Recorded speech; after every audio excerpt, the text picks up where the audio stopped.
When I was a kid, I used to think that pork chops and karate chops were the same thing. I thought they were both pork chops. And because my grandmother thought it was cute, and because they were my favorite, she let me keep doing it. Not really a big deal. One day, before I realized fat kids are not designed to climb trees, I fell out of a tree and bruised the right side of my body. I didn't want to tell my grandmother about it because I was scared I'd get in trouble for playing somewhere I shouldn't have been. A few days later, the gym teacher noticed the bruise and I got sent to the principal's office. From there, I was sent to another small room with a really nice lady who asked me all kinds of questions about my life at home. I saw no reason to lie. As far as I was concerned, life was pretty good. I told her whenever I'm sad, my grandmother gives me karate chops. This led to a full-scale investigation, and I was removed from the house for 3 days until they finally decided to ask how I got the bruises. News of this silly little story quickly spread through the school, and I earned my first nickname, Pork Chop. To this day, I hate pork chops. I'm not the only kid who grew up this way, surrounded by people who used to say that rhyme about sticks and stones. As if broken bones hurt more than the names we got called, and we got called them all. So we grew up believing no one would ever fall in love with us, that we'd be lonely forever, that we'd never meet someone to make us feel like the sun was something they built for us in their tool shed.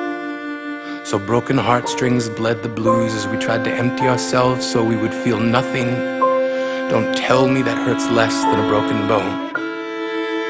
That an ingrown life is something surgeons can cut away, that there's no way for it to metastasize. It does. She was 8 years old. Our first day of grade 3 when she got called ugly.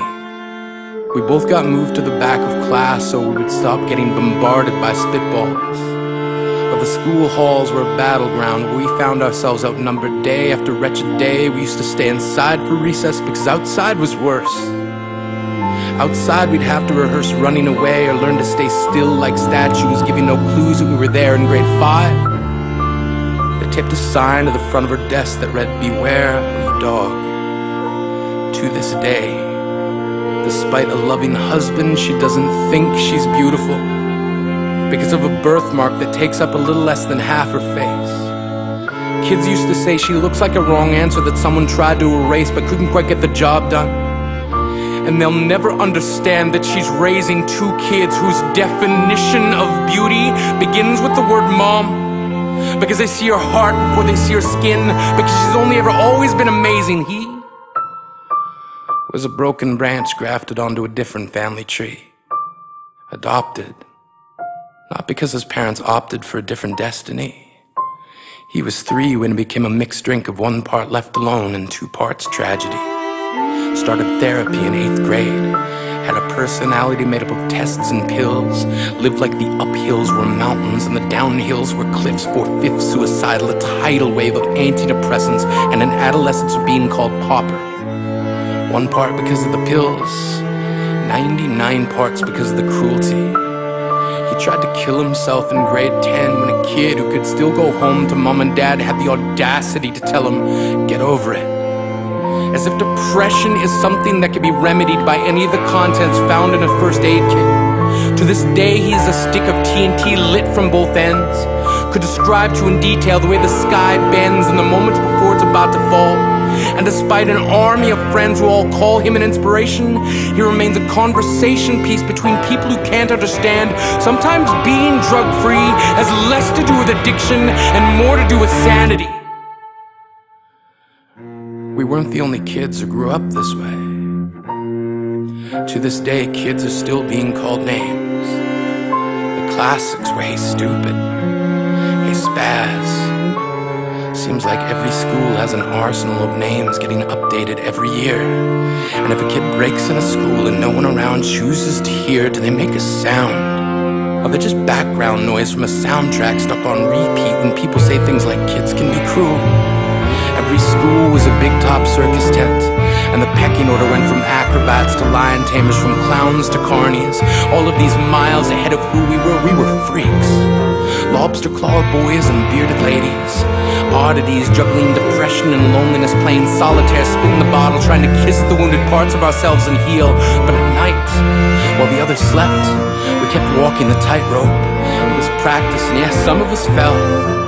But I want to tell them that all of this is just debris, left over when we finally decide to smash all the things we thought we used to be. And if you can't see anything beautiful about yourself, get a better mirror. Look a little closer. Stare a little longer. Because there's something inside you that made you keep trying despite everyone who told you to quit. You built a cast around your broken heart and signed it yourself. You signed it. They were wrong. Because maybe you didn't belong to a group or a clique. Maybe they decided to pick you last for basketball or everything. Maybe you used to bring bruises and broken teeth to show and tell but never told. Because how can you hold your ground if everyone around you wants to bury you beneath it? You have to believe that they were wrong. They have to be wrong. Why else would we still be here? We grew up learning to cheer on the underdog because we see ourselves in them. We stem from a root planted in the belief that we are not what we were called. We are not abandoned cars stalled out and sitting empty on some highway. And if in some way we are, don't worry. We only got out to walk and get gas. We are graduating members from the class of We Made It. Not the faded echoes of voices crying out names will never hurt me. Of course, they did.